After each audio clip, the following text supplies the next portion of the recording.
esquecer e não for carnaval. É coisa nossa, essa vontade de viver.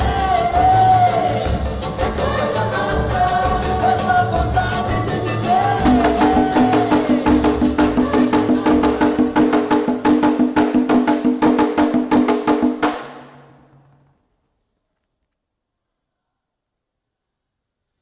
O organismo humano precisa continuamente de energia.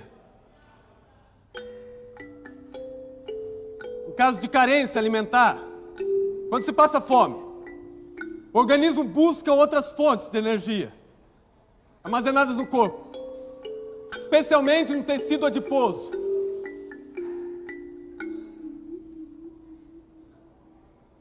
As células capturam e absorvem a glicose e os carboidratos, queimando as gorduras, para manter as necessidades básicas do organismo.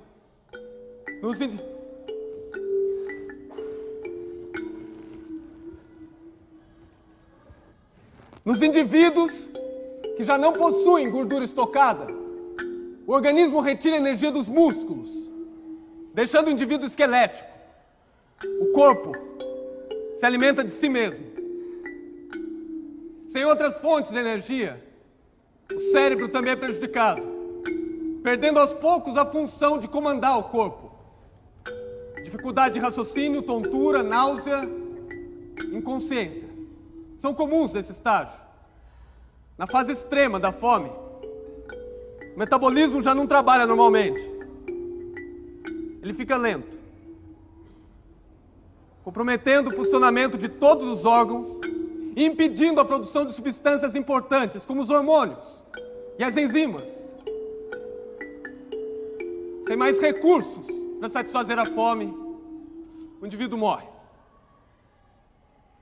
Durante esse trabalho, milhares de pessoas em todo o mundo vão morrer de fome das suas complicações.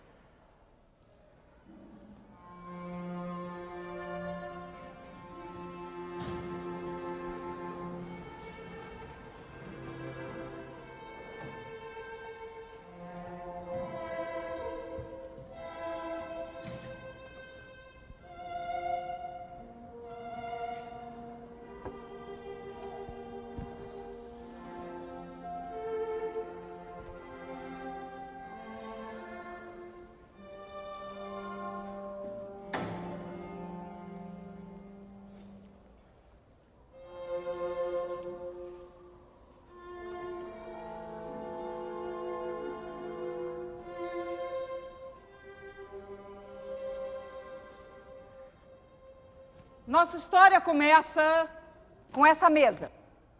Uma mesa de madeira no teatro. Em uma mesa, banquetes são oferecidos. Em uma mesa, banquetes são organizados, decididos. Em uma mesa também a fome pode ser decidida, organizada. Porque a fome, como banquete, são decisões. Decidem-se banquetes e fome, organizam-se banquetes e fome. Nossa história começa com essa mesa. Uma mesa de madeira no teatro. Uma mesa, banquetes são oferecidos. Uma mesa, banquetes são organizados, decididos. Uma mesa também a fome pode ser decidida, organizada. Porque a fome, como banquete, são decisões. Decidem-se banquetes e fome. Organizam-se banquetes e fome. Não há fatalidade. A fome é uma decisão, como banquete. A fome tem muitas causas. A falta de alimentos não é uma delas.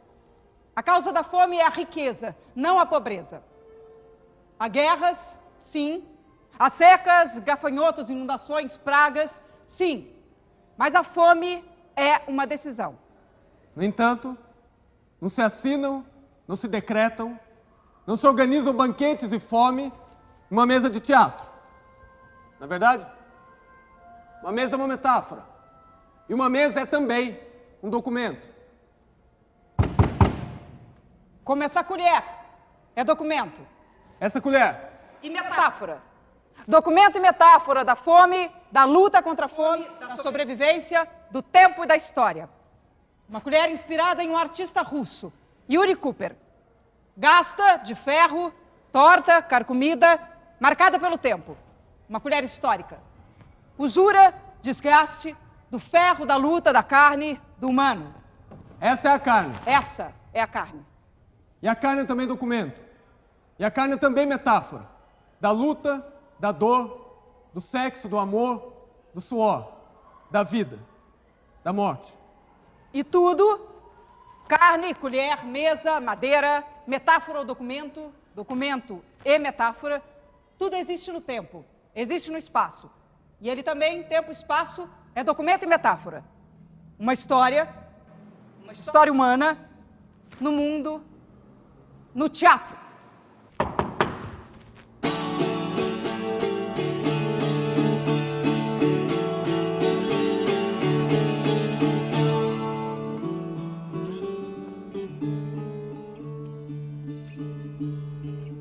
Que a musa de fogo aqui pudesse subir ao céu brilhante da invenção.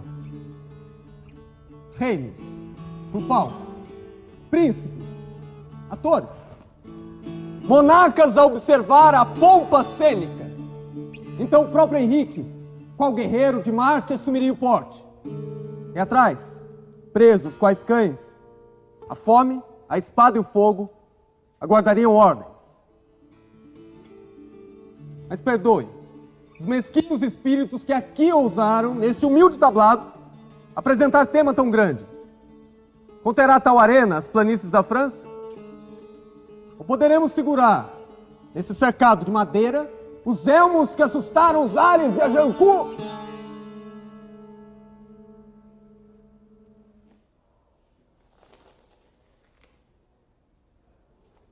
Peço perdão. Mas já que um zero pode atestar 1 milhão em pouco espaço, deixa que nós, as cifras dessa conta, acionemos a sua força de imaginação. Suponham que no abraço destes muros estão confinadas 2 monarquias, cujas altas fachadas, confrontadas,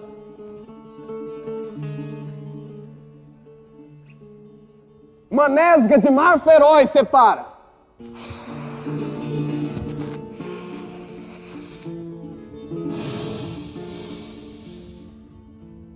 O pensamento curem nossas falhas, e 1000 partes dividam cada homem, que criem poderio imaginário.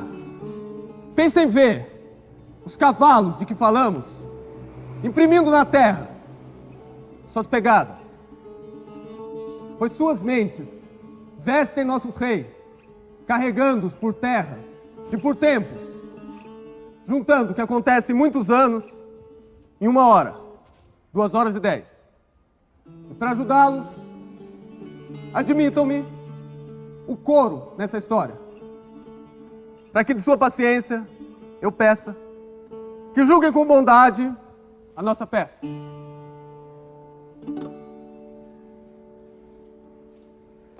Então quem fala e toca, ator, atriz, músico, ocupa um lugar. Fala a partir do seu lugar, desse lugar. Neste lugar. O tempo é seu tempo, nosso tempo, agora e ontem e amanhã. Terras e tempos, diz Shakespeare.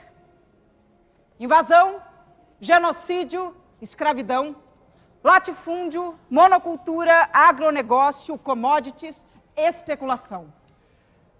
Essa lavoura arcaica travestida de máquinas, pesticidas, planilhas e chicote. Um ponto de vista. Esse ponto de vista. Este ponto de vista. Este.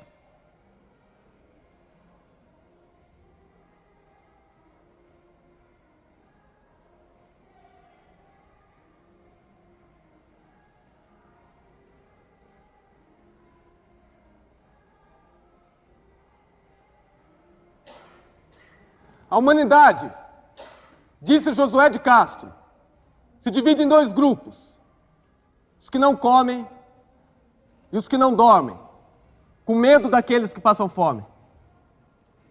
A ideia é a seguinte: não há monstros embaixo da cama. Certo? Combinado? Não existem fantasmas, exceto nos teatros. O pai de Hamlet exigindo vingança. Justiça! Justiça! Ou Fluffit, o fantasminha medroso.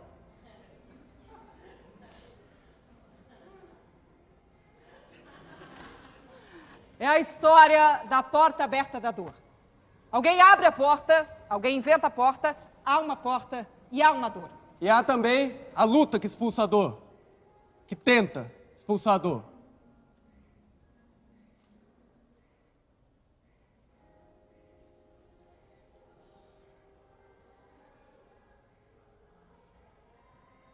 Passado o silêncio, ditas estas palavras. Estas, A palavra gasta de ferro, de sonho e de seda e torta, como essa colher, esta colher, circulará. A palavra circulará como documento e como metáfora.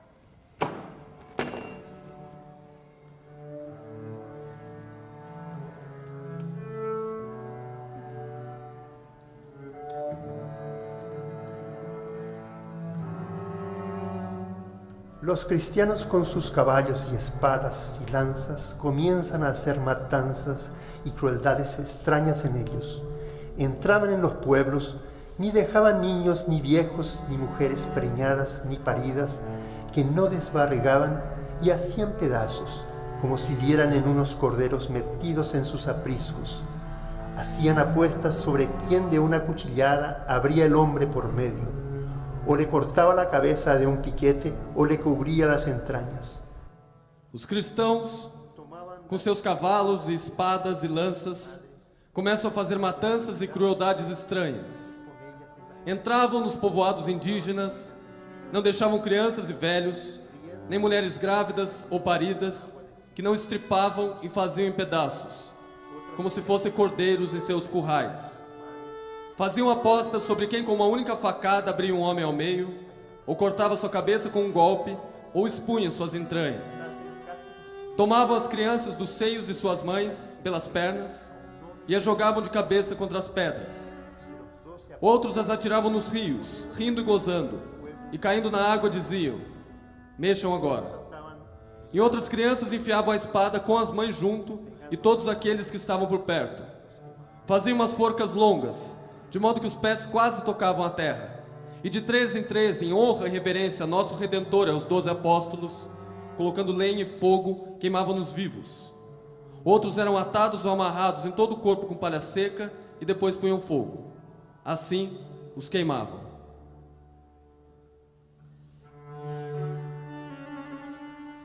Tienen los españoles de las Indias, enseñados y amaestrados, perros bravísimos y ferocísimos para matar y despedazar los indios.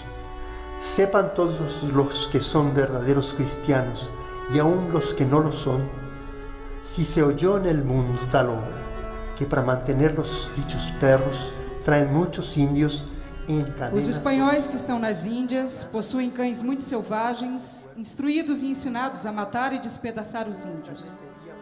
Que todos os que são cristãos, e mesmo os que não o são, vejam se jamais se ouviu coisa semelhante no mundo. Para nutrir esses cães, os espanhóis, por toda parte onde vão, levam consigo muitos índios acorrentados, como se fossem porcos, e matam-nos para nutrir os cães, arrastando consigo um açougue de carne humana. E um diz ao outro, empresta-me um quarto de índio para dar de comer a meus cães, até que eu também mate algum. Fazem isso como se pedissem emprestado um quarto de porco ou de ovelha. Haverá coisa mais horrível, brutal e desumana?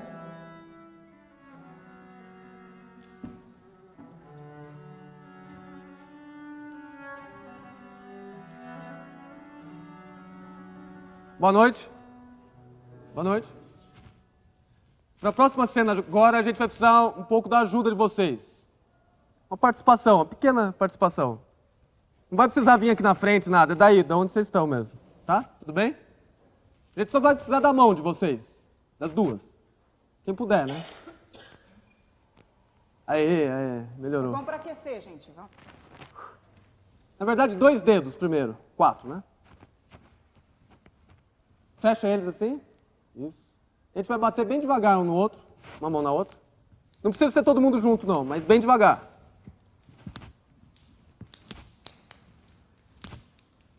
Vai aumentando um pouquinho.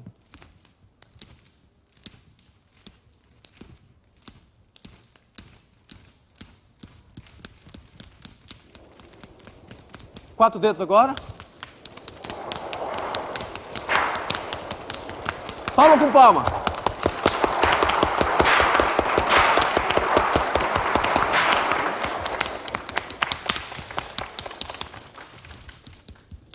Vai diminuindo.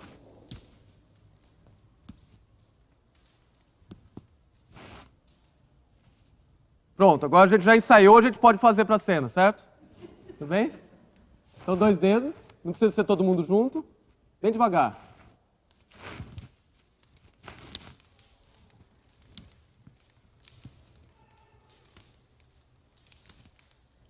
De maio de 1958. Hoje amanheceu chovendo. É um dia simpático para mim. É o dia da abolição. Dia que comemoramos a libertação dos escravos. Continua chovendo. Eu tenho só feijão e sal. A chuva tá forte. Mesmo assim, mandei os meninos para a escola. Tô escrevendo até passar a chuva para eu ir lá no seu Manuel vender os ferros. Com o dinheiro dos ferros vou comprar arroz e linguiça. A chuva passou um pouco. Vou sair. Eu tenho tanta dó dos meus filhos. Quando eles veem as coisas de comer, eles bradam: "Viva a mamãe!" A manifestação me agrada, mas eu já perdi o hábito de sorrir. 10 minutos depois, eles querem mais comida. Eu mandei o João pedir um pouquinho de gordura para Dona Ida. Ela não tinha. Mandei-lhe um bilhete assim: "Dona Ida, peço-te se pode me arranjar um pouco de gordura para eu fazer uma sopa para os meninos. Hoje choveu e eu não pude ir catar papel. Agradeço. Carolina." Carolina Maria de Jesus. Choveu, esfriou. É o inverno que chega. E no inverno a gente come mais. A minha filha Vera começou a pedir comida.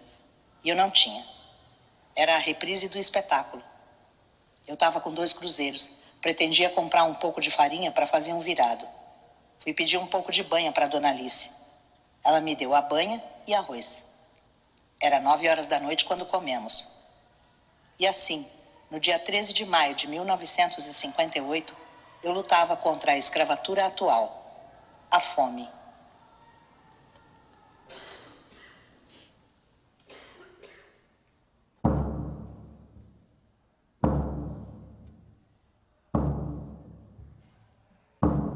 A utilidade da escravidão.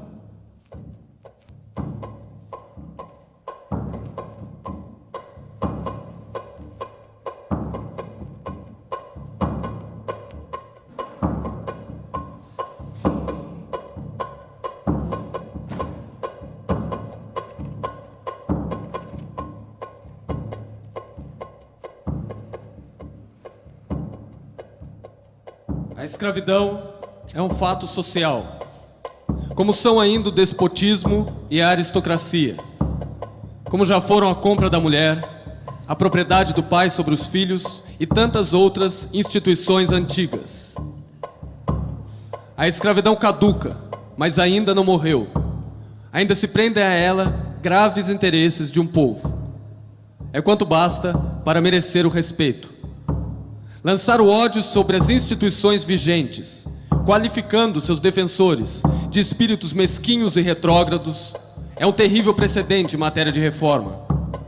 Mesmo a monarquia pode ser varrida para o canto, entre o cisco das ideias estreitas e obsoletas. A liberdade e a propriedade, essas duas fibras sociais, cairiam desde já em desprezo ante os sonhos do comunismo. Mais bárbaras instituições, porém, do que a escravidão, já existiram e foram respeitadas por nações não menores em virtude do que as modernas. Toda lei é justa, útil, moral, quando realiza um melhoramento na sociedade e apresenta uma nova situação, embora imperfeita, da humanidade. Neste caso está a escravidão. É uma forma, rude embora, do direito. Uma fase do progresso, um instrumento da civilização como foi a conquista. Na qualidade de instituição, me parece tão respeitável como a colonização, porém, muito superior quanto ao serviço que prestou ao desenvolvimento social. Se a escravidão não fosse inventada, a marcha da humanidade seria impossível. O primeiro capital do homem foi o próprio homem.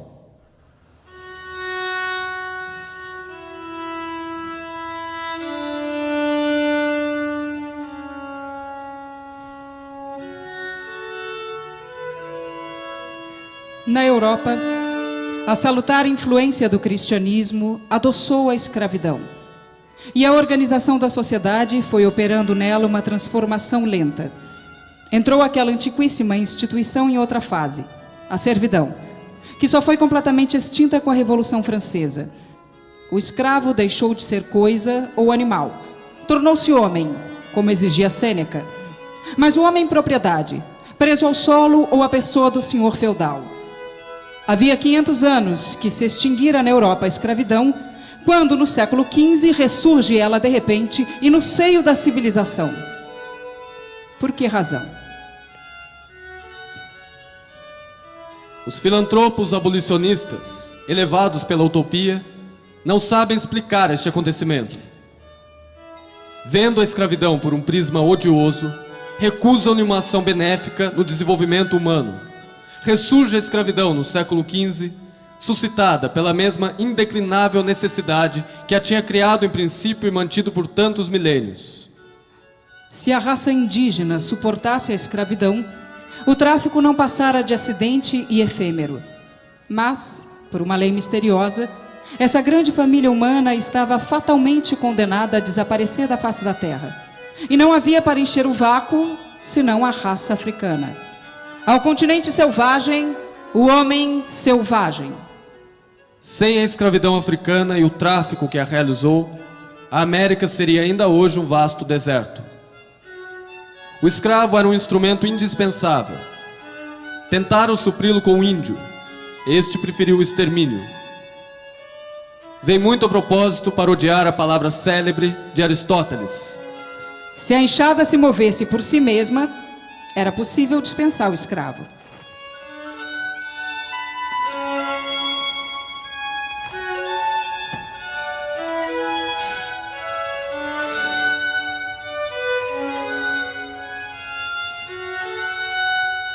Chego à questão da atualidade da escravidão.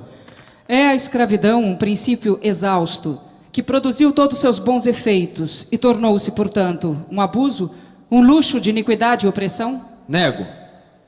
E o nego com a consciência do homem justo, que venera a liberdade, com a caridade do cristão, que ama seu semelhante e sofre na pessoa dele.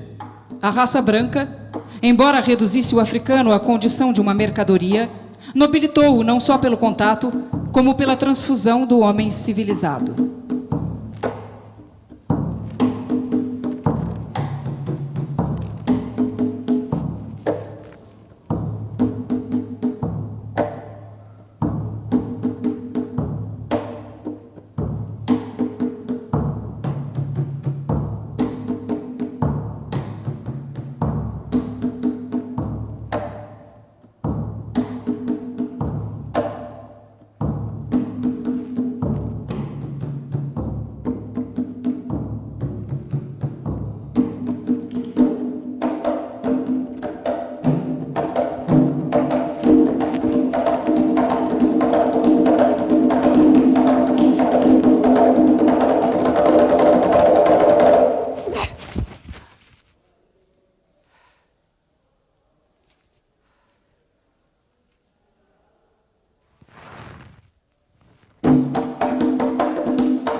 sem esse enorme estômago chamado Europa, que anualmente digere aos milhões os gêneros coloniais, a escravidão não regurgitaria na América, mas era preciso alimentar o colosso e satisfazer o apetite voraz. O filantropo europeu, entre a fumaça do bom tabaco de Havana e da taça do excelente café do Brasil, se enleva em suas utopias humanitárias e arroja contra esses países uma aluvião de injúrias pelo ato de manterem o trabalho servil. Mas por que não repele o moralista com asco estes frutos do braço africano?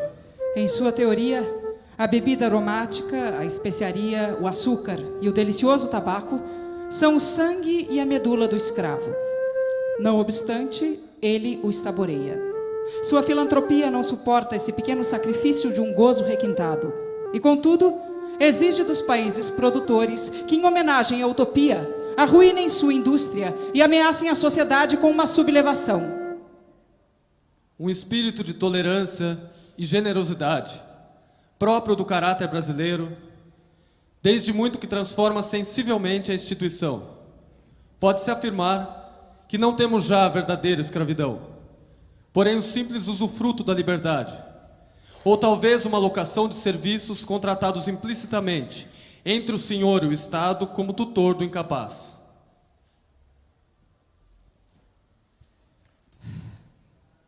Conservar escravo o homem que nasceu tal é uma instituição. Reduzir à escravidão pessoa livre é um crime.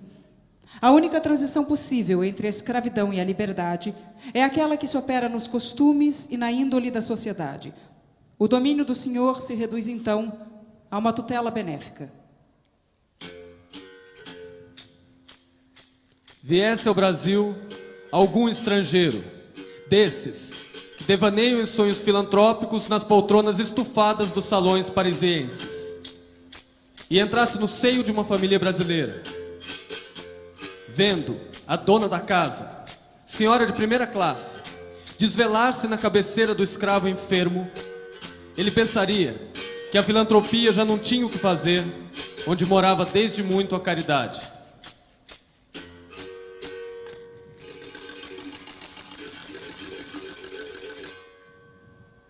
Estudando depois a existência do escravo, a satisfação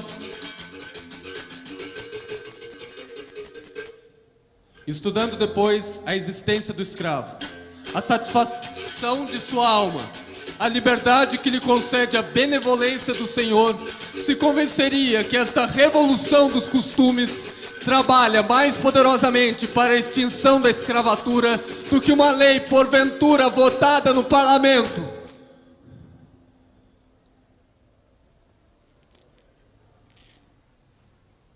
Todas as concessões que a civilização vai obtendo do coração do Senhor limam a escravidão sem a desmoralizar. O cativo, se for libertado, permanecerá em companhia do Senhor e se tornará em criado. O liberto por lei é inimigo nato do antigo dono. Foge da casa onde nasceu. Para a casta dominante, especialmente a agrícola, a libertação significa a ruína pela deserção dos braços e a impossibilidade de sua pronta substituição. Significa igualmente o perigo e sobressalto da insurreição iminente.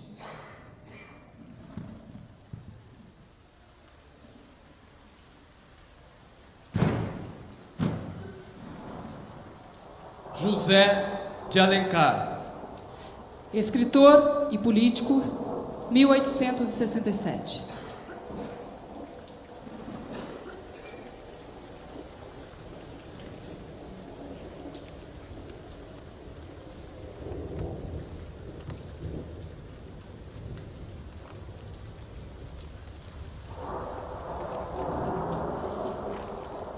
(13 de maio de 1958). Hoje amanheceu chovendo.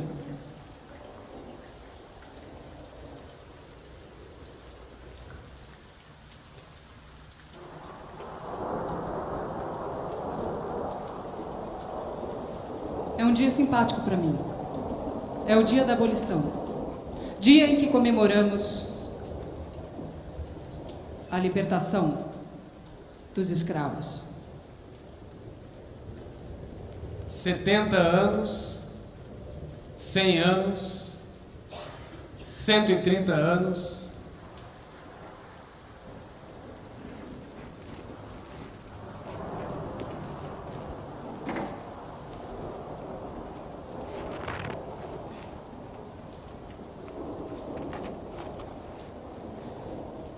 Tudo ao redor é cinza. E nós também somos cinzentos. De manhã, quando ainda está escuro, todos esquadrinhamos o céu à procura dos primeiros sinais da primavera. E cada dia comenta-se o levantar do sol. Hoje um pouco antes do que ontem, hoje um pouco mais quente. Em 2 meses, em 1 mês, o frio abrandará. Teremos um inimigo a menos. Acabado o frio, que durante todo o inverno nos parecia o único inimigo, nos demos conta de ter fome. E voltando ao mesmo erro, hoje repetimos: se não fosse por essa fome, como poderíamos pensar em não ter fome?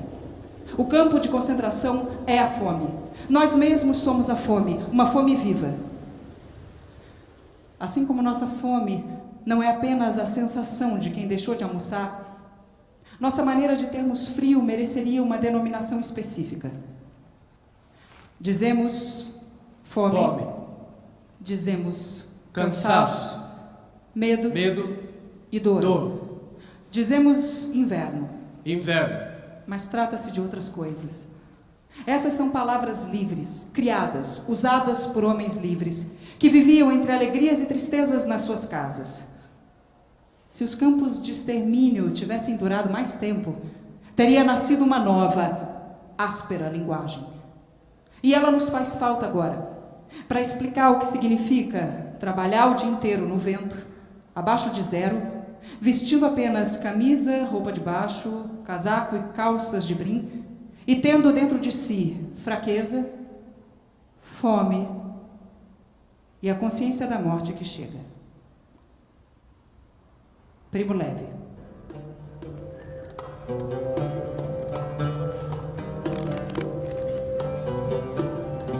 على هذه الأرض ما يستحق الحياة. على هذه الأرض ما يستحق الحياة. تردد إبريل، رائحة الخبز في الفجر. Nesta terra há coisas que merecem viver.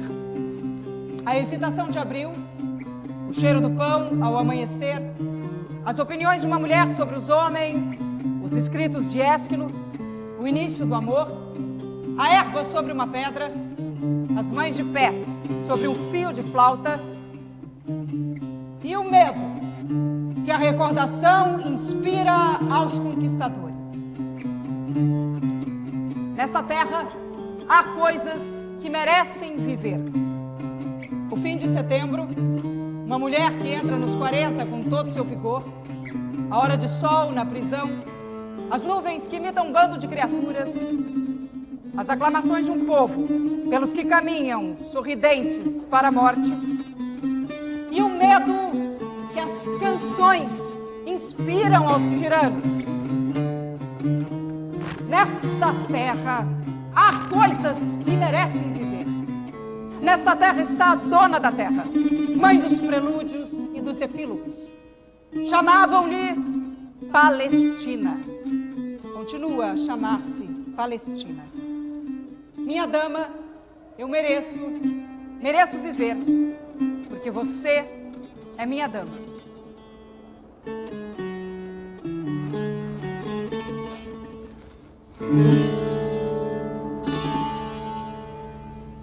Com as sombrias imagens dos mangues e da lama, comecei a criar o mundo da minha infância.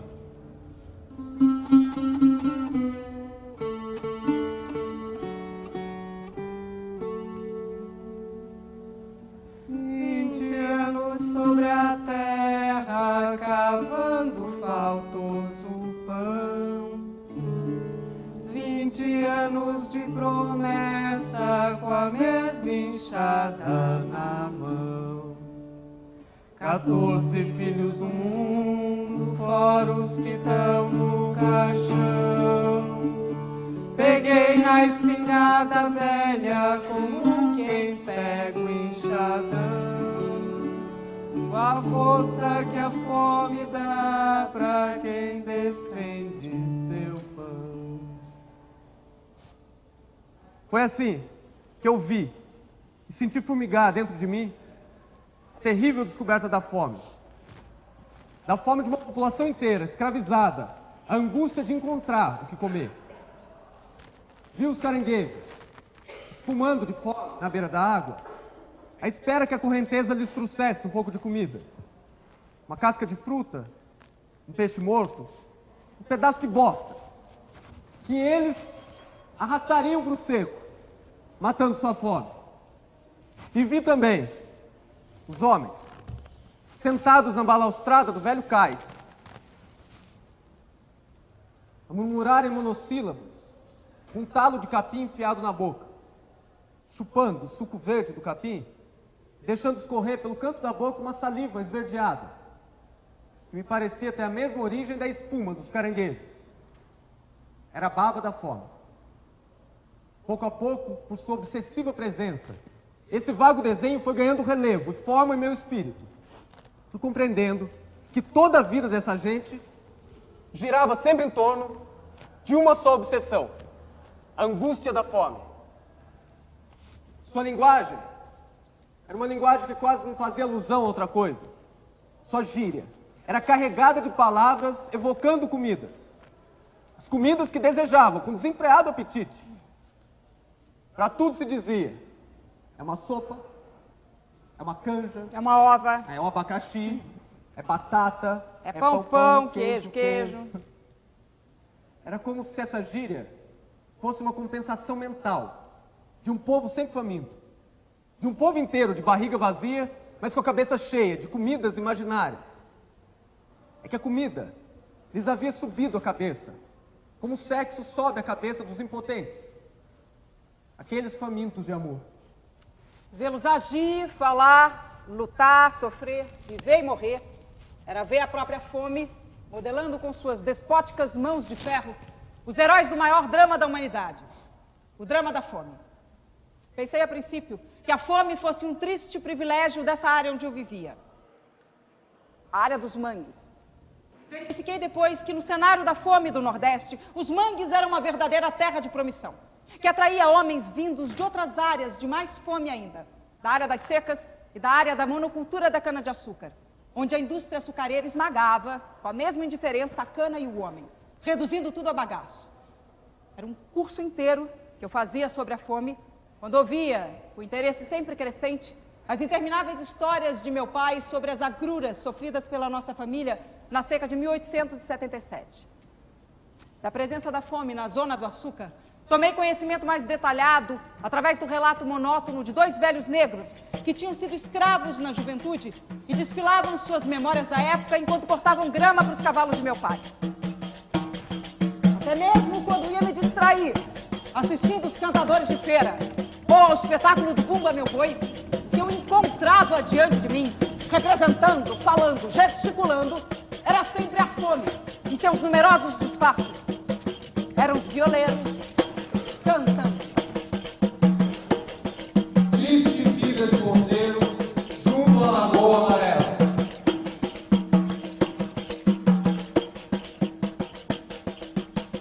Vinte anos sobre a terra, cavando faltoso pão. 20 anos de promessa com a mesma enxada na mão.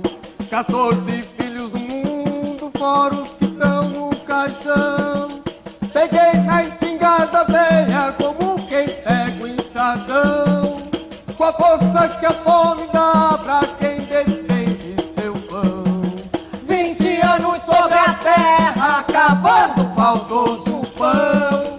20 anos de promessa com a mesma enxada na mão. 14 filhos do mundo, fora os que estão no caixão.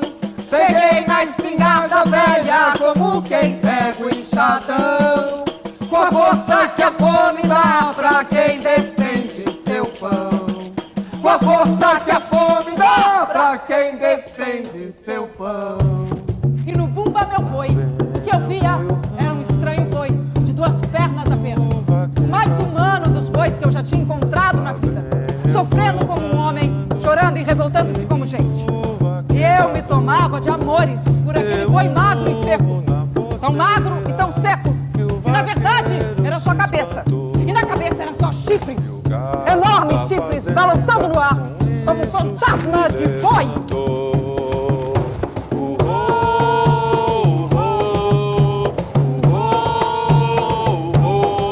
Meu novilho brasileiro que a natureza criou. Realmente o boi era só chifres e pelo, porque carne não tinha. Como afirmava na sua cantoria o vaqueiro... Ah, o vaqueiro que afirmava. Que apalpando por toda parte, não encontrava em parte alguma sinal de carne. Foi assim. Pelas histórias dos homens e pelo roteiro do Rio, eu fiquei sabendo que a fome não era um produto exclusivo dos mangues. Depois, quando eu cresci e saí pelo mundo afora, eu descobri, com nova surpresa, o que eu pensava ser um drama do meu bairro era um drama universal. Que aquela paisagem humana dos mangues se reproduzia no mundo todo. Que aqueles personagens da lama do Recife eram idênticos aos personagens de inúmeras outras áreas do mundo assoladas pela fome. Que aquela lama humana do Recife que eu conhecera na infância continua sujando até hoje toda a paisagem do nosso planeta, como negros borrões de miséria.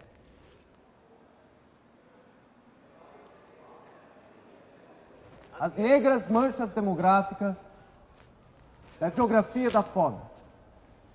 Josué de Castro.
Apenas 10 sociedades, entre as quais Aventes, Monsanto e Syngenta, controlam 1/3 do mercado mundial de sementes, 23 bilhões de dólares por ano, e 80% do mercado mundial de pesticidas, 28 bilhões de dólares.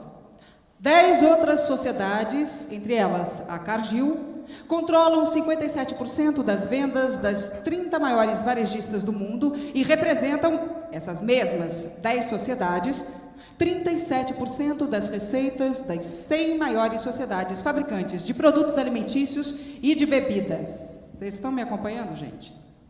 Estão comigo aqui? Vamos mais um pouco, então. E 5 empresas, somente 5 empresas, controlam 77% do mercado de adubos. Bayer, Monsanto, Syngenta, BASF, Cargill e DuPont. Como funciona a Cargill? Como funciona a Cargill? Em Tampa, na Flórida, a Cargill produz adubos à base de fosfato. Com esse adubo, ela fertiliza as suas plantações de soja nos Estados Unidos. Na Flórida, os grãos do cereal são transformados em farinha nas fábricas da Cargill. Em navios da Cargill, essa farinha é enviada à Tailândia, onde alimenta os frangos criados em granjas da Cargill. Engordados, os frangos são abatidos e eviscerados em instalações quase inteiramente automatizadas da Cargill. A Cargill embala os frangos que a sua frota transporta para o Japão, para as Américas e para a Europa. Finalmente, caminhões da Cargill os distribuem aos supermercados, muitos dos quais pertencem às famílias Cargill. Macmillan e Cargill. Ah, tá. Acionistas que detêm 85% do controle do trust transcontinental. No mercado mundial, os oligopólios jogam todo o seu peso para impor os preços dos alimentos. Oligopólio é o nome científico para tubarão-tigre.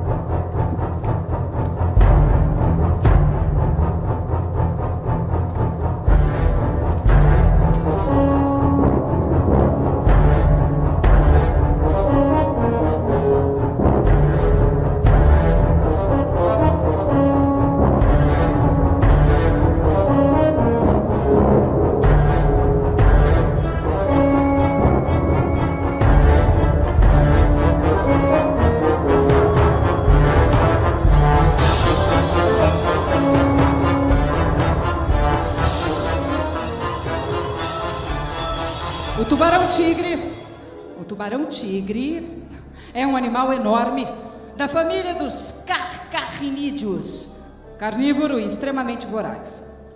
Dotado de grandes dentes e olhos negros, é um dos seres mais temíveis do planeta.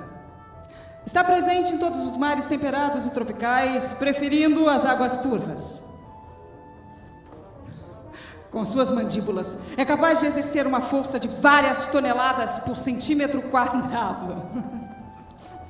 Para manter a oxigenação do seu organismo, tem de nadar permanentemente. Nadar permanentemente. É capaz de detectar uma gota de sangue em 4,6 milhões de litros de água. O especulador de bens alimentares que atua na Bolsa de Matérias-Primas de Chicago, o Chicago Commodity Stock Exchange, corresponde muito bem à descrição do tubarão-tigre. Também é capaz de detectar suas vítimas a quilômetros de distância e de aniquilá-las em um instante. Satisfazendo assim a sua voracidade, ou, dito de outra forma, realizando lucros fabulosos. Em suma, com os estados ocidentais... Que isso, Renan? Cada dia uma novidade, gente, é uma beleza. Em suma, com os estados ocidentais mostrando-se incapazes para impor quaisquer limites jurídicos aos especuladores, o banditismo bancário floresce atualmente mais do que nunca. Contudo, com a implosão dos mercados financeiros que eles mesmos causaram em 2008, os tubarões-tigre mais perigosos migraram para os mercados de matérias-primas, especialmente os mercados agroalimentares. Tchau, tubarão. As leis do mercado impõem a ignorância intencional do fato de que a alimentação é um direito humano, um direito de todos. O especulador de bens alimentares atua em todas as frentes e sobre tudo aquilo capaz de trazer algum ganho. Joga especialmente com a terra, os insumos, as sementes, os adubos, os créditos e os alimentos.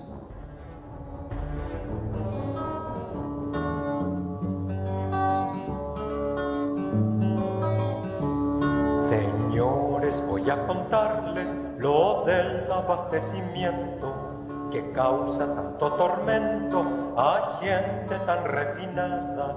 Se quejan de que no hay nada, que no soportan las colas cuando quieren juntar rabia. Golpean las cacerolas. Lembrete 1. Folha de São Paulo, 22 de setembro de 2016. O ministro da Fazenda, Henrique Meirelles, disse nesta quarta-feira que a mudança da legislação para permitir a compra de terras por estrangeiros seria positiva no esforço do governo para aumentar os investimentos no país. Esse é um assunto fundamental e nós achamos que de fato seria positivo se fosse aprovado, na medida em que aumenta o investimento no Brasil e a produtividade geral da economia. Disse o ministro após encontro com empresários em Nova York. A ideia de liberar a venda de terras agrícolas a estrangeiros tem sido discutida pelo governo Michel Temer, depois de ter sido vetada em 2010. O objetivo é aumentar investimentos na produção, mas falta detalhar o projeto.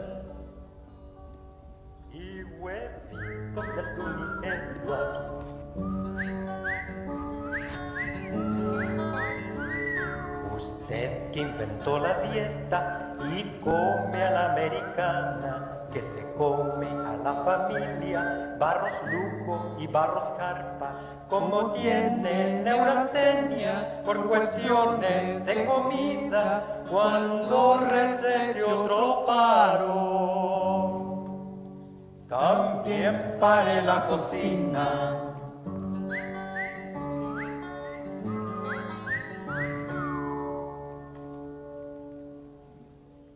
Na planície avermelhada, os juazeiros alargavam 2 manchas verdes.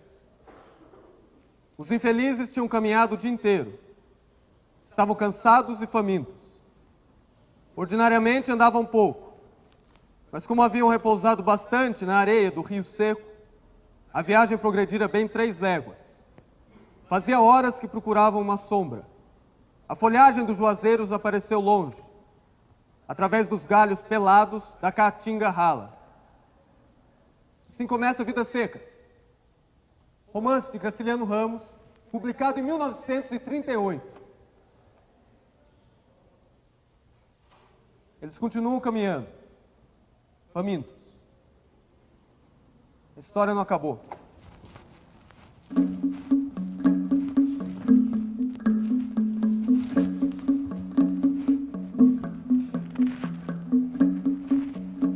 Aqui está o Níger, África. Em uma aldeia isolada mora Aisha. Ela tem entre 30 e 35 anos, olhos de tristeza, um pano lilás cobrindo todo o resto. Aisha come todo dia uma bola de milho. Só uma bola de milho. Tem dias que nem isso. Eu pergunto: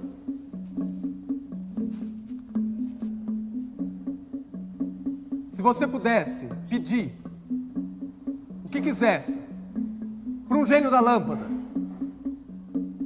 o que você pediria?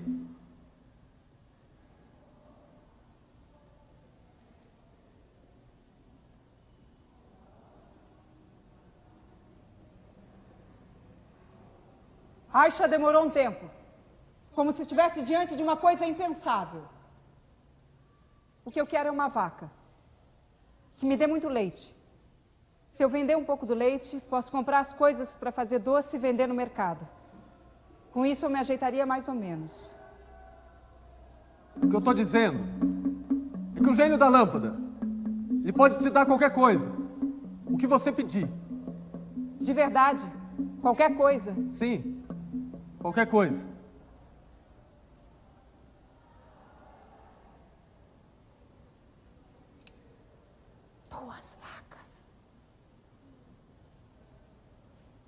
Duas vacas. Ela me disse isso sussurrando e explicou. Com 2 vacas, eu não passaria mais fome. Era muito pouco. E era tanto.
Produzimos e comercializamos internacionalmente produtos e serviços agrícolas, industriais, financeiros e familiares.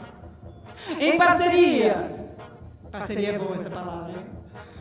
Em parceria com produtores, clientes, governos e comunidades, e por meio de 150 anos de experiência, nós ajudamos a sociedade a prosperar.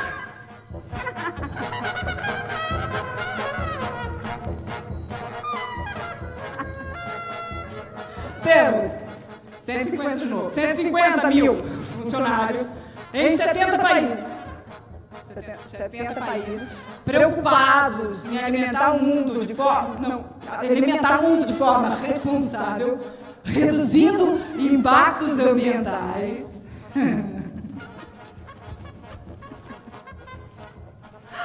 E melhorando as sociedades onde vivem e trabalham. Nós somos a Cargill.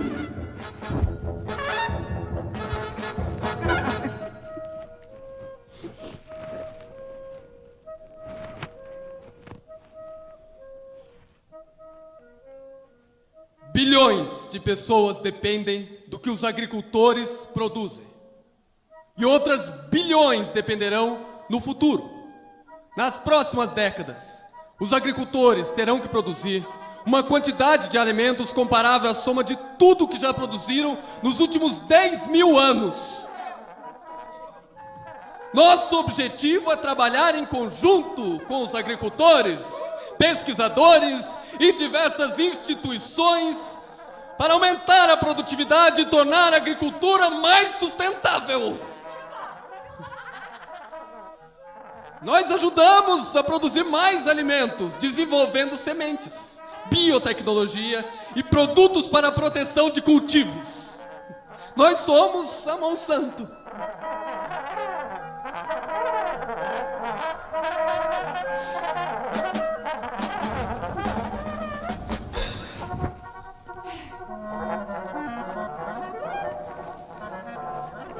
Lembrete... Não, peraí. Antes de começar o lembrete, a gente queria dizer o seguinte: esses dois textos que eu e Renan aqui acabamos de acabamos de falar, são textos tirados do site da Cargill e da Monsanto, tá? A gente não inventou uma vírgula, porque a gente não ia conseguir ser tão cínico, tá? As gargalhadas são de nossa autoria mesmo. Vamos lá. Lembrete 2. Segundo a revista Exame... aquela revista médica, Exame, sabe? Em 2016, é verdade. A Bayer comprou a Monsanto por 66 bilhões... Vocês entenderam? A Bayer comprou a Monsanto por 66 bilhões de dólares. A Bayer é famosa pelas aspirinas que vende. Ela foi contratada pelos nazistas durante a Segunda Guerra Mundial e usou trabalho forçado. Então, atualmente, a empresa concede em... Que é isso? Eu estou me preparando para falar alemão, peraí.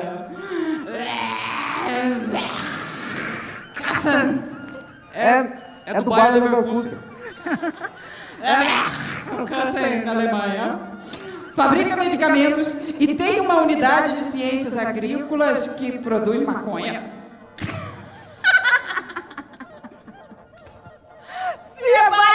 É bom. Não, ele está me lembrando aqui também. E pesticidas, claro. Sua meta é dominar os mercados de produtos químicos e medicamentos para pessoas, plantas e animais. Só os extraterrestres ficam fora dessa. Não é você.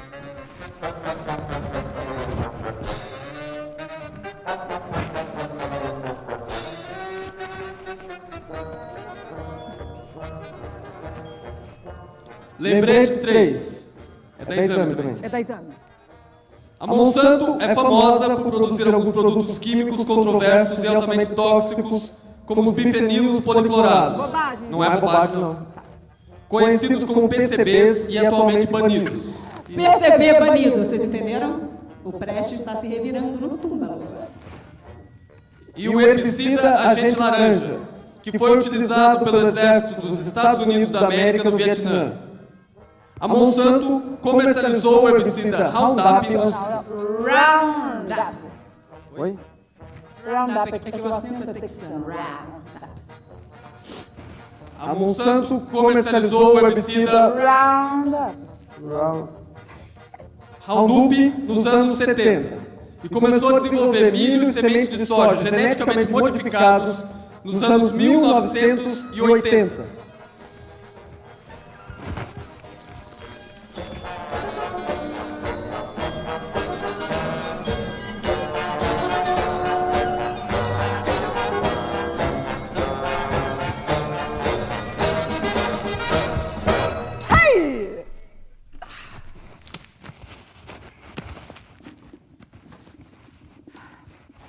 Os homens estão cercados pelos horrores da pobreza, pelos horrores da feiura, pelos horrores da fome.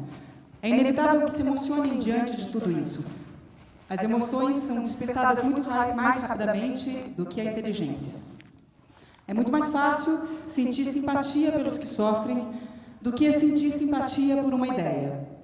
Assim, com intenções louváveis, embora equivocadas, os homens se atiram séria e sentimentalmente na tarefa de remediar os males que vêm.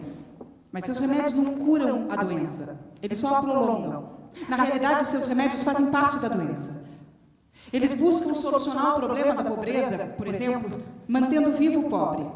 Ou, segundo uma teoria mais avançada, divertindo o pobre. Mas isso não é uma solução. É um agravamento da dificuldade. A meta adequada é reconstruir a sociedade sobre bases que tornem a pobreza impossível. A meta adequada é reconstruir a sociedade sobre bases que tornem a pobreza impossível. E as virtudes altruístas têm, na realidade, impedido de alcançar essa meta. Assim, os piores escravagistas eram os que se mostravam mais bondosos com seus escravos, pois impediam que o horror do sistema fosse percebido pelos que o sofriam e compreendido pelos que o contemplavam. Os piores escravagistas eram os mais bondosos com os escravos, pois impediam que o horror do sistema fosse percebido pelos que sofriam e compreendido pelos que contemplavam. Então, nas atuais circunstâncias, os que mais danos causam são os que mais procuram fazer o bem. Oscar Wilde, 1891.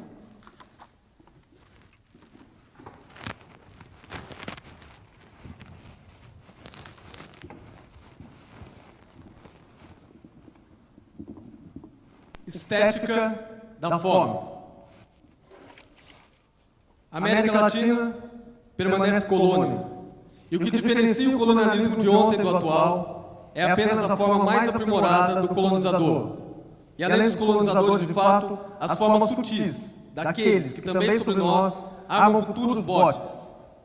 O problema internacional da América Latina é ainda um caso de mudança de colonizadores, sendo que uma libertação possível estará ainda por muito tempo em função de uma nova dependência. Este condicionamento econômico e político nos levou ao raquitismo filosófico e à impotência, que às vezes inconsciente, às vezes não, gera, no primeiro caso, a esterilidade e, no segundo, a histeria. A esterilidade. Aquelas obras encontradas fartamente em nossas artes, onde o autor se castra em exercícios formais que não atingem a plena possessão de suas formas. O sonho frustrado da universalização. Artistas que não despertaram do ideal estético adolescente. A histeria, um capítulo mais complexo. A indignação social provoca discursos flamejantes. O primeiro sintoma é o anarquismo, que marca a poesia jovem até hoje. O segundo é uma redução política da arte, que faz má política por excesso de sectarismo. O terceiro, e mais eficaz, é a procura de uma sistematização para a arte popular. A fome latina, por isso, não é somente um sintoma alarmante, é o nervo de sua própria sociedade. Aí reside a trágica originalidade do cinema novo diante do cinema mundial. Nossa originalidade é a nossa fome, e nossa maior miséria é que essa fome, sendo sentida, não é compreendida. De Aruanda a Vidas Secas, o cinema novo narrou descreveu, poetizou, discursou, analisou, exercitou os temas da fome. Personagens comendo terra, personagens comendo raízes, personagens roubando para comer, personagens matando para comer, personagens fugindo para comer, personagens sujas, feias, descarnadas, morando em casas sujas, feias, escuras. Foi essa galeria de famintos que identificou o cinema novo com o miserabilismo, tão condenado pelo governo, pela crítica a serviço dos interesses antinacionais, pelos produtores e pelo público. Este último não suportando a imagem da própria miséria. Este miserabilismo do cinema novo opõe-se à tendência do digestivo. Filmes de gente rica em casas bonitas, andando em carros de luxo. Filmes alegres, cômicos, rápidos, sem mensagens, de objetivos puramente industriais. Estes são os filmes que se opõem à fome. Como se na estufa e nos apartamentos de luxo, os cineastas pudessem esconder a miséria moral de uma burguesia indefinida e frágil. Ou se mesmo os próprios materiais técnicos e cenográficos pudessem esconder a fome que está enraizada na própria incivilização. O miserabilismo, que era escrito como denúncia social, hoje passou a ser discutido como problema político. O brasileiro não come, mas tem vergonha de dizer isso. E, sobretudo, não sabe de onde vem essa fome. Sabemos nós, que fizemos esses filmes feios e tristes, esses filmes gritados e desesperados, onde nem sempre a razão falou mais alta, que a fome não será curada nos planejamentos de gabinete. E que os remédios do Technicolor não escondem, mas agravam os seus tumores. Assim, somente uma cultura da fome, minando suas próprias estruturas, pode superar-se qualitativamente.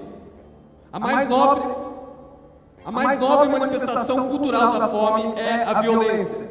A mendicância, tradição que se implantou com a redentora piedade colonialista, tem sido uma das causadoras de mistificação política e de ufanista mentira cultural. Os relatórios oficiais da fome pedem dinheiro aos países colonialistas com o objetivo de construir escolas sem criar professores, de construir casas sem dar trabalho, de ensinar ofício sem ensinar analfabetos. O comportamento exato de um faminto é a violência. E a violência de um faminto não é primitivismo. Uma estética da violência, antes de ser primitiva, é revolucionária. Enquanto não é que as armas, o colonizado é o escravo. Foi preciso um primeiro policial morto para o francês perceber o argelino. Onde houver um cineasta disposto a filmar a verdade e a enfrentar os padrões hipócritas e policialescos da censura, aí haverá um gênio vivo do cinema novo. Onde houver um cineasta disposto a enfrentar o comercialismo, a pornografia, o tecnicismo, aí haverá um gênio do cinema novo. Onde houver um cineasta de qualquer idade ou de qualquer procedência, pronto a pôr seu cinema e sua profissão a serviço das causas importantes de seu tempo, aí haverá um gênio do cinema novo. A definição é essa, e por essa definição, o cinema novo se marginaliza da indústria, porque o compromisso da indústria é com a mentira e com a exploração. Este projeto realiza na política da fome e sofre por isso mesmo todas as consequências da sua existência.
extremo setentrional do arquipélago britânico, 60 graus de latitude norte.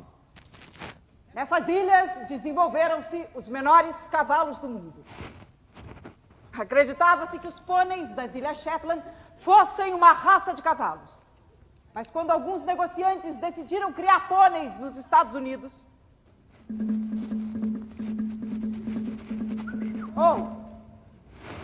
que decepção!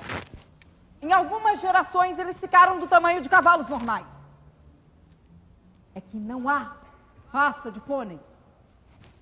Foi a extrema pobreza do solo das Ilhas Shetland que determinou, em muitas gerações, a progressiva degradação da espécie.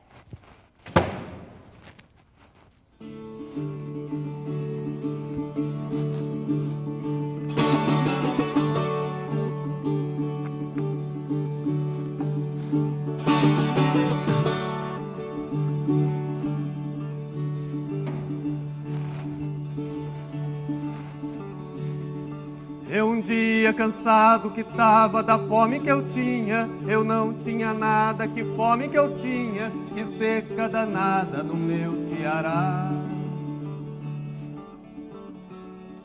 Eu peguei, juntei um restinho de coisa que eu tinha, 2 calças velhas e uma violinha, e num pau de arara toquei para cá. E de noite eu ficava na praia de Copacabana, dançando na praia de Copacabana, dançando chachado pras moças olhar. Virgem Santa, que a fome era tanta que nem voz eu tinha. Meu Deus, quanta moça, que fome que eu tinha, dançando na praia pra lá e pra cá.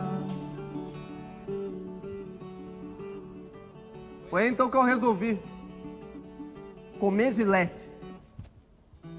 Tinha um compadre meu, que Xaramubim, que ganhou um dinheirão comendo Gilete na praia de Copacabana. Eu não sei não, eu acho que quando eu cheguei, o pessoal já estava até com indigestão de tanto ver o cabra comer Gilete, porque pra mim mesmo, eca de pitibiriba. Uma vez eu estava com tanta fome, que eu disse assim pro moço que vinha passando: ô Decente, pode me ser, não deixa eu comer uma giletezinha pra você ver? Vai pra lá, ó, pau de arara. É só uma, que hoje eu não comi nadinha ainda. Mas tu enche, hein? Não me deixou tão aperreado. Se não fosse o amor que eu tinha na minha violinha, eu tinha maiado ela de quina na cabeça. Aquele filho da puta.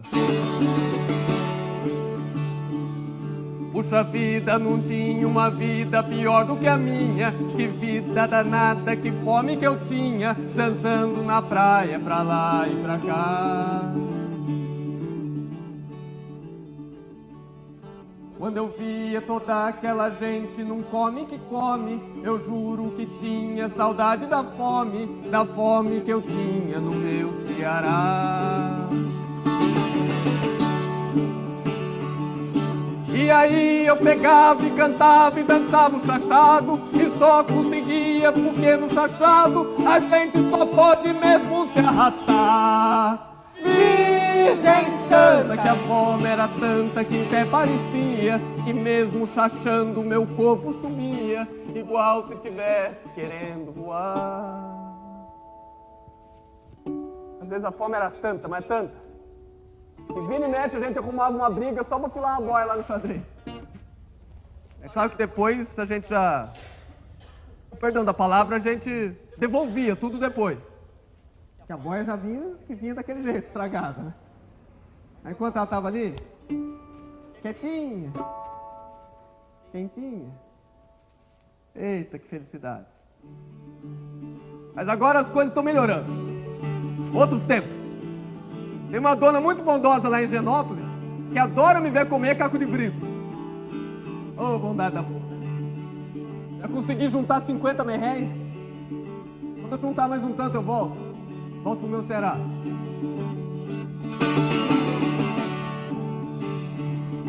Vou voltar para o meu Ceará, porque lá tem um nome. Aqui não sou nada, sou só Zé com fome. Sou só pau de arara, nem sei mais cantar. Vou picar minha mula, vou antes que tudo rebente, porque tô achando que a coisa tá quente. Pior do que anda, não pode ficar.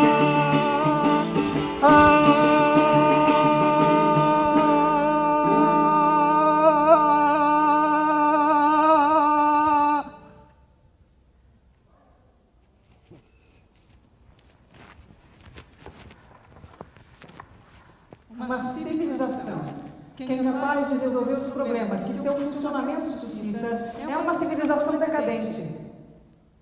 A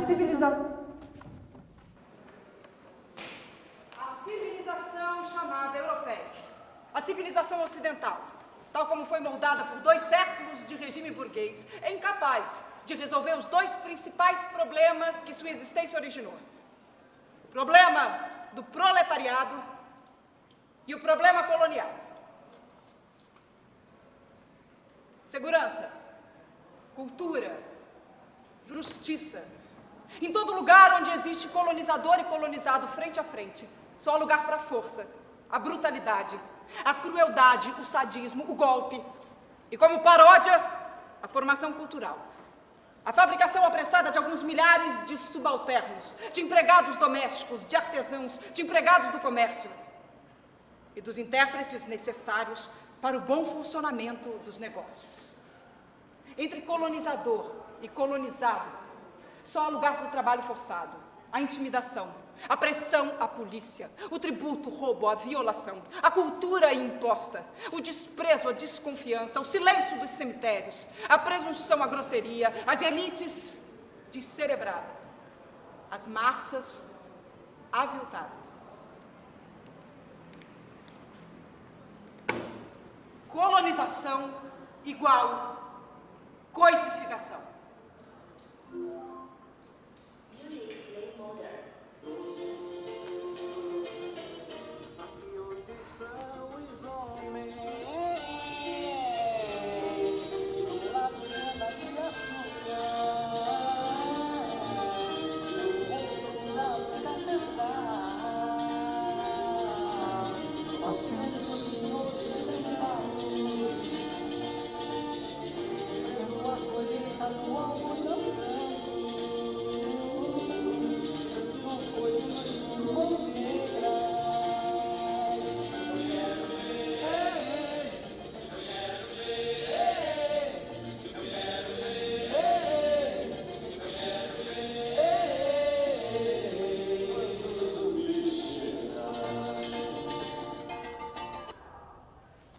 Cidade do colonizado, uma cidade faminta. Faminta de pão, de carne, de sapatos, de carvão, de luz. Cidade do colonizado, uma cidade acocorada, uma cidade ajoelhada, uma cidade acuada. É uma cidade de negros, uma cidade de árabes. O que o colonizado viu é que podiam impunemente prendê-lo, espancá-lo, matá-lo de fome.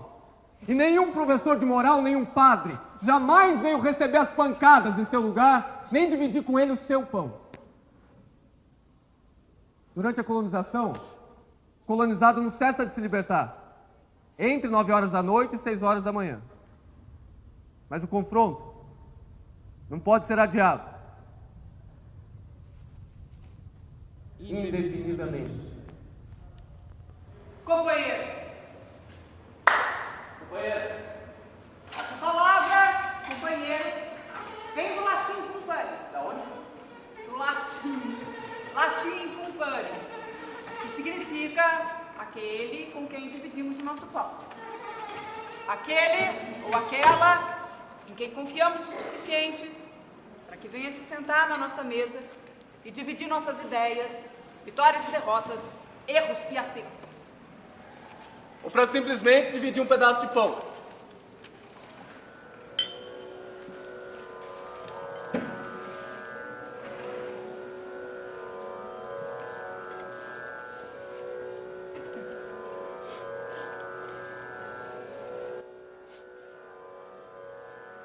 Lê banda de párias!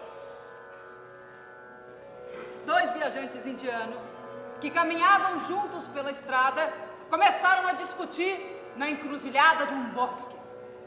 Há muito teria eu chegado às margens do rio Ganges, se não fosse para embaraçar meu companheiro como tu. Não! Que gracejo tão singular! Respondia o outro. Ignoras então que por muito tempo fiz parte dos corredores do Marajá de Mysore? Aí, ó. Parece que vejo a tartaruga desafiar a lebre, pois essas suas perninhas aí degeneraram bem depois dessa época. Então ambos, desafiando-se, tomaram por testemunha um palha que cortava capim na floresta. Tendo decidido, os 2 viajantes, que o ponto final da corrida seria um tamarindeiro. Um tamarindeiro que se encontrava a 500 calpas de distância. Calpa é uma medida de distância indiana, que ninguém sabe quanto vale.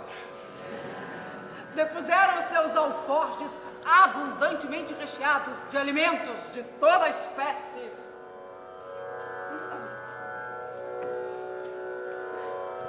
E partiram correndo.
Sempre as brigas dos poderosos, retirando delas algum benefício. Melhor frase da peça, gente.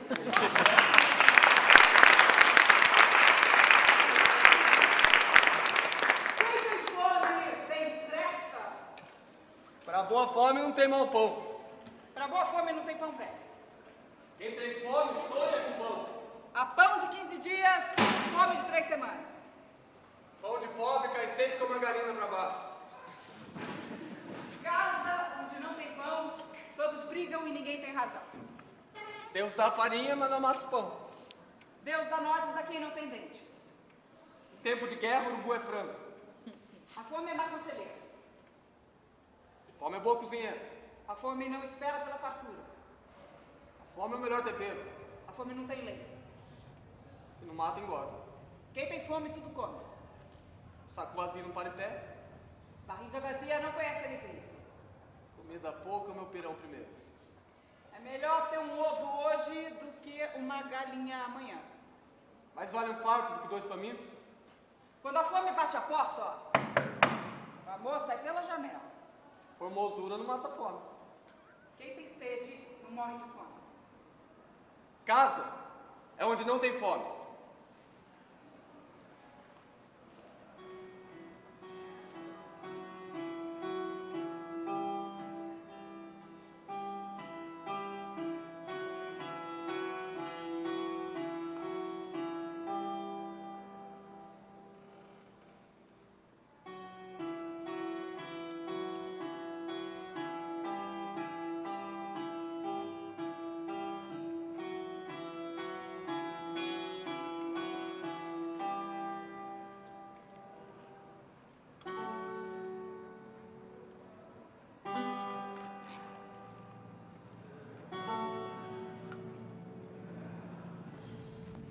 Eu acompanho o Otávio das Chagas desde 2014. Naquele momento ele, sua mulher Maria e os 9 filhos estavam na primeira casa, que não podia ser casa. Uma casa de madeira alugada numa periferia violenta de Altamira.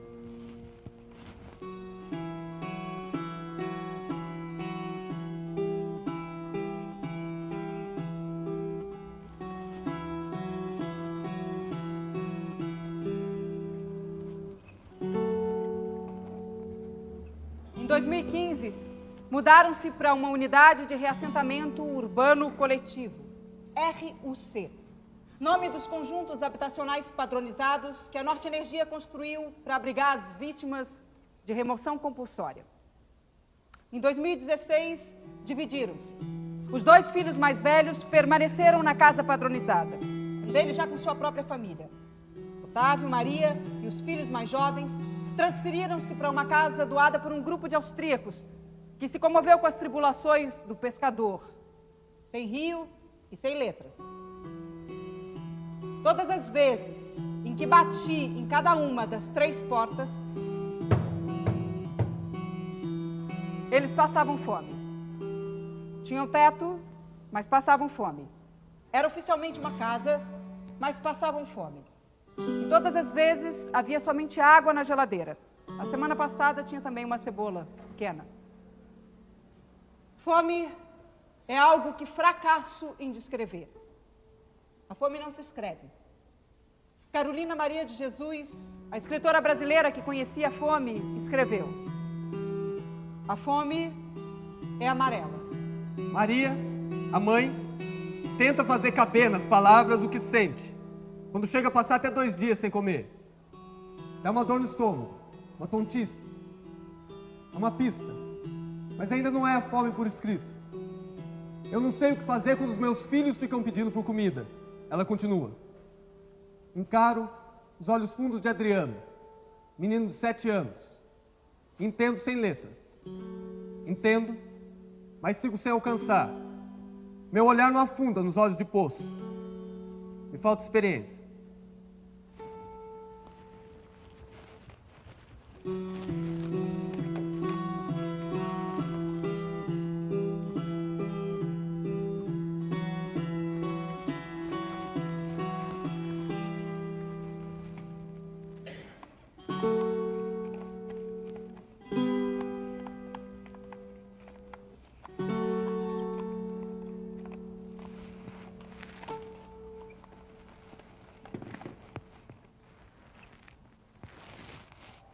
Me falta experiência. Adriano é mais uma doce criança com olhos de velho deste mundo. Quando visitei na segunda casa do RUC, Reassentamento Urbano Coletivo, em 2015, era o dia do seu aniversário. Não havia sequer um pedaço de pão para Adriano comer. Casa é onde não tem fome, eles me ensinam. Se tem fome, é só teto.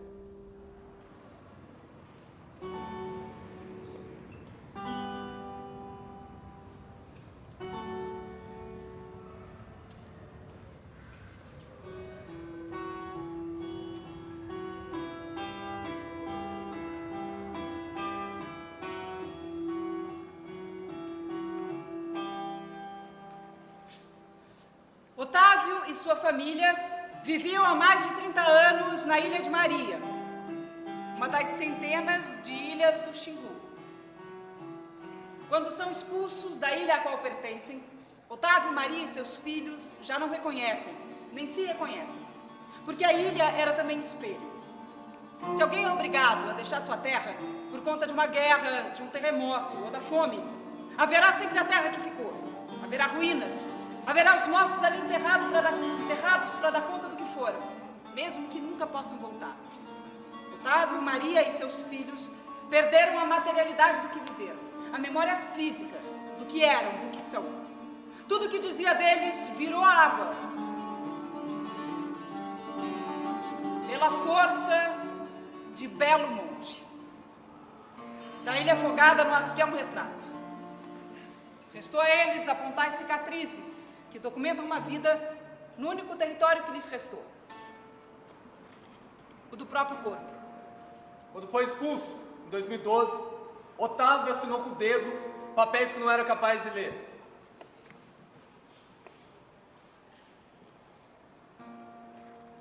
Seus filhos assinaram por ele papéis que não eram capazes de ler. Receberam R$ 12.994,02 como indenização. Sua casa não foi considerada uma casa. Não cabia no conceito de casa do empreendedor. Quando a remoção dos habitantes das ilhas, das beiras e dos baixões, assim como das terras rurais, foi determinada, não havia defensoria pública na região. O governo de Dilma Rousseff abandonou a população do Xingu sem qualquer proteção jurídica na maior obra do setor elétrico do país, à mercê dos advogados da Norte Energia. Uma violação de direitos que manchará para sempre a biografia da presidente afastada. Otávio e sua família foram jogados num dos bairros mais violentos da periferia de Altamira.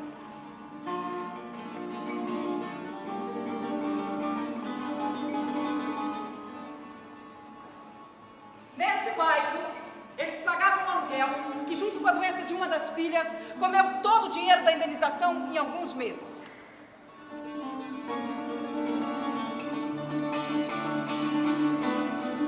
A casa alugada foi a primeira não casa.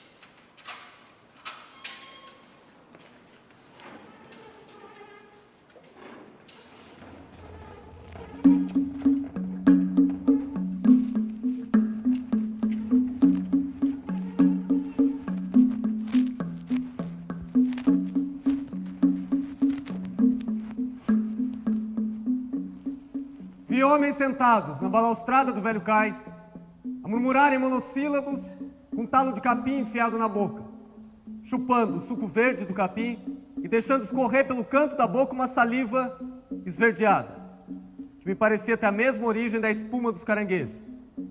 Era a baba da fome. A fome é amarela. A fome é amarela. Fome é amarela. Você continua jejuando? Perguntou o inspetor. Afinal, quando vai parar? Peço desculpas a todos. Sussurrou o artista da fome. Só o inspetor, que tinha o ouvido colado às grades, o entendia. Sem dúvida, disse o inspetor, colocando o dedo na testa, para indicar com isso aos funcionários o estado mental do jejuador. Nós o perdoamos. Sempre quis que vocês admirassem meu jejum, disse o artista da fome. Nós admiramos, retrucou o inspetor. Mas não deviam admirar, disse o jejuador. Bom, então nós não admiramos. E por que não devemos admirar? Que eu preciso jejuar. Não posso evitar. Por que não pode evitar? Porque eu disse o artista da fome, levantando um pouco a cabeça e falando dentro da orelha do inspetor com os lábios em ponta, como se fosse um beijo, para que nada se perdesse. Porque eu não pude encontrar o alimento que me agrada. Se eu tivesse encontrado, pode acreditar, não teria feito nenhum alarde, teria me empanturrado, como você e todo mundo. Essas foram suas últimas palavras. Mas o seu olhar apagado persistia, convicção firme, embora não mais orgulhosa, de que continuaria jejuando.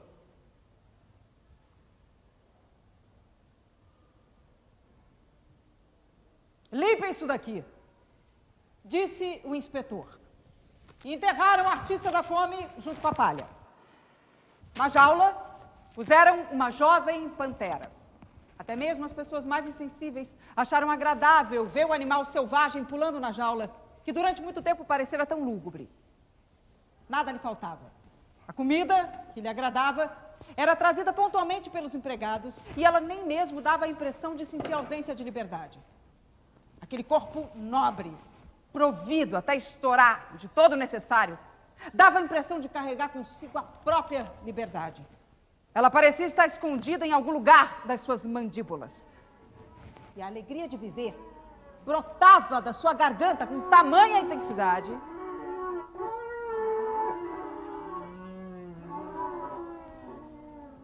que para os espectadores não era fácil suportá-la. Mas eles se dominavam, apinhavam-se em torno da jaula e já não queriam de modo algum sair dali.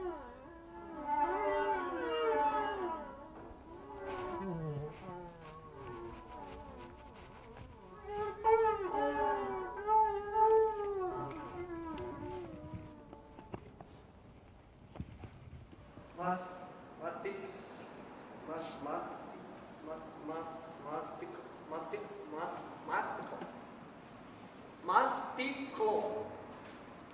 Urbinec era um nada, um filho da morte, um filho de Auschwitz.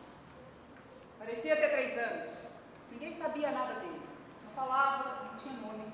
Aquele curioso nome, Urbinec, foi dado por nós. Estava paralisado por cima para baixo, tinha as pernas atrofiadas, finas como gravetos. Mas seus olhos, espremidos no rosto pálido e triangular, eram terrivelmente vivos, cheios de perguntas, de vontade de se libertar, de quebrar o túmulo do mutismo. As palavras que ninguém teve o cuidado de lhe ensinar. A necessidade da palavra comprimia seu olhar com uma urgência explosiva. Era um olhar selvagem e humano ao mesmo tempo. Aliás, maduro e de juiz, que ninguém podia suportar. Tão carregado ele era de força e de tormento. Ninguém, salvo Enek. Era meu vizinho de campo. Enek dava de comer, ajeitava as cobertas, limpava o menino com mãos hábeis, desprovidas de repugnância, e falava com ele. Após uma semana, Enek anunciou com seriedade, mas sem sombra de presunção, que Urbinec dizia uma palavra. Qual palavra? Não sabia. Uma palavra difícil. Alguma coisa como... Masticlo. Masticlo. À noite, ficávamos com os ouvidos bem atentos. Era verdade. Do canto de Urbinec vinha de vez em quando um som, uma palavra. Ou melhor, palavras articuladas. Variações experimentais sobre um tema, uma raiz, talvez sobre um nome.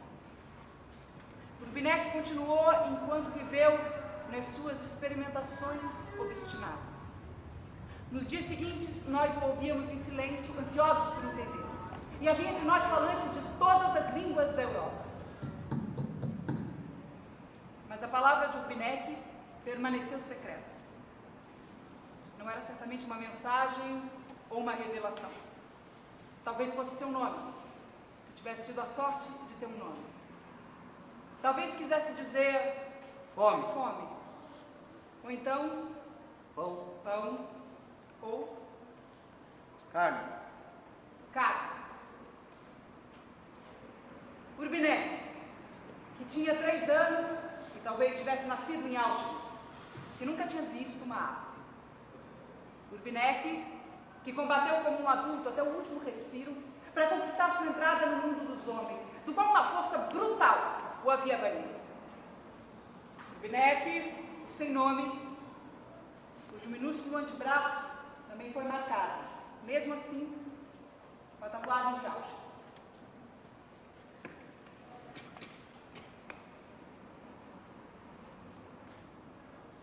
Urbinec morreu nos primeiros dias de março de 1945.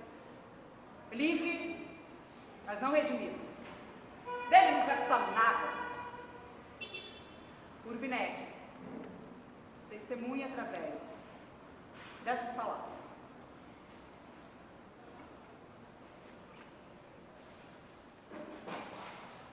Junto com ele, por essas palavras pobres, magras, Também testemunham as crianças do Sudão do Sul, do Nordeste brasileiro, da faixa de Gaza, de Bangladesh, da Somália, do Níger, do...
Até aqui, uma pena incompetente, o alheio.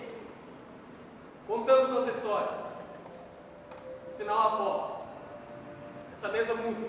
Fome e banquete. Uma santa ceia na parede, água na geladeira, garapa no fogão. Uma semente estéril. Banquete e fome, mesa, madeira, carne, colher, pônei, marionetes, tinta, lama, lençol, mapa, a fome e a boca, humanos. O banquete e a fome, humanos. O desumano, humano. Uma aposta. Um fio de cabelo, partido em 3. Mas também saber distinguir, ainda antes do sol nascer, um fio branco e um fio preto.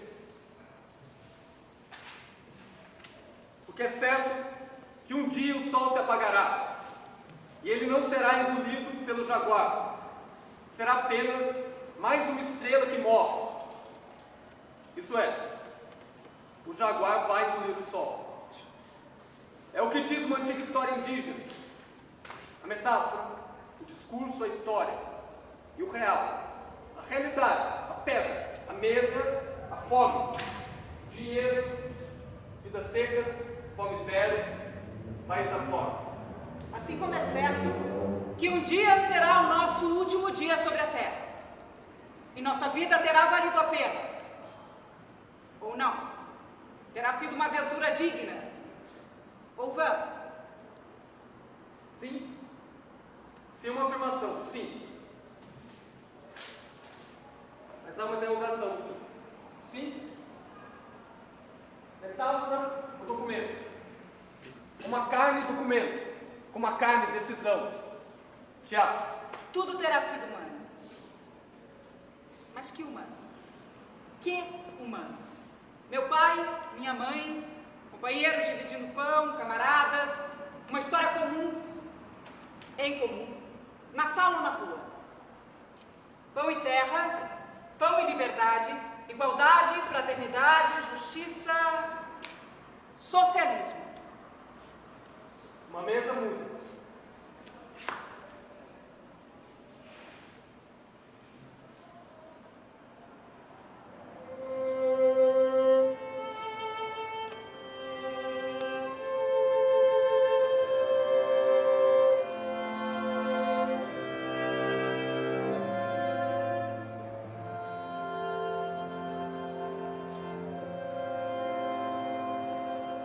Imagens.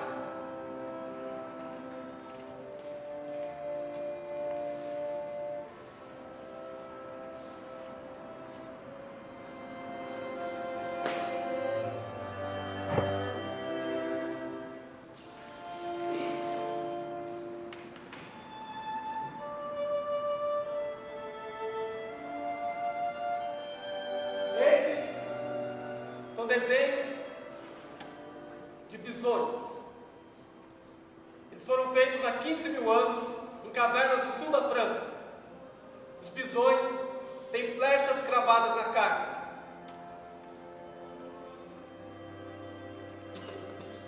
O homem da Idade da Pedra talvez acreditasse que a representação desses animais, no instante que eram mortos, poderia dar a ele um poder especial.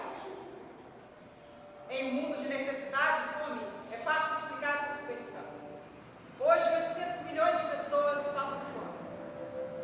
Metáfora e documento. A representação do alimento. Desenhar e caçar. A ficção. A vida. Mas esse homem precisava descobrir algo muito importante. Ele tinha que encontrar o coração do bisão. Era assim que ele adquiria poderes mágicos. O caçador-poeta tinha algo de anatomista, de cientista, mas imaginava ser mágico. O lugar do coração.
O organismo humano precisa continuamente de energia, senão ele morre. Uma flecha no coração do bisão. Um tiro, uma flecha. Uma caçada, de verdade, de mentira.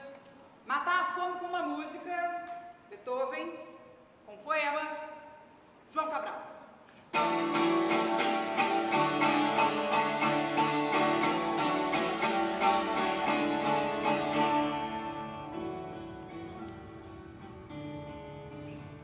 Como todo real é espesso, aquele rio é espesso e real. Como uma maçã é espessa.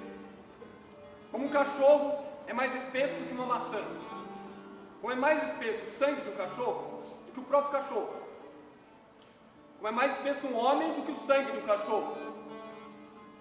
Como é muito mais espesso o sangue de um homem do que o sonho de um homem. Espesso. Como uma maçã é espessa. Como uma maçã é muito mais espessa se o homem a come do que se o homem a vê. Como ainda é muito mais espessa se a fome a come. Como ainda é muito mais espessa se não a pode comer a fome que a vê. Matar a fome com um bisão desenhado. Com uma foice, um martelo, com uma estrela, um sol. E lembrar de dizer isso de forma simples, sem exagero, poupando o teatro. Bisões. Brutalidade, fome, mentira, lucro, incêndio, roubo, cinismo, arrogância, misoginia. O sofrimento não melhora o homem. Mentem os que dizem o contrário. Como pode abraçar aquele a quem cortaram os braços? O infinito é o rosto do outro.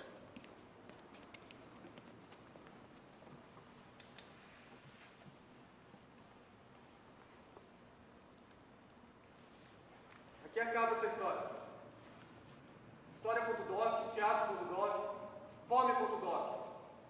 Esse fio de cabelo partido em 3, como uma tora seca, minúscula, uma esperança, uma mesa muda, uma enxurrada pesada sobre a terra seca, fome e banquete, palavras, discurso, verbo e ação, sangue, músculos, nervos, carne. A, ideia, luz, voz. Para onde vão os nossos silêncios? E os infinitos silêncios mudos dos condenados da terra?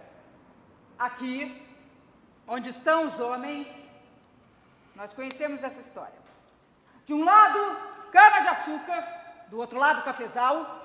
Ao centro, os senhores sentados, vendo a colheita do algodão branco sendo colhido por mãos negras.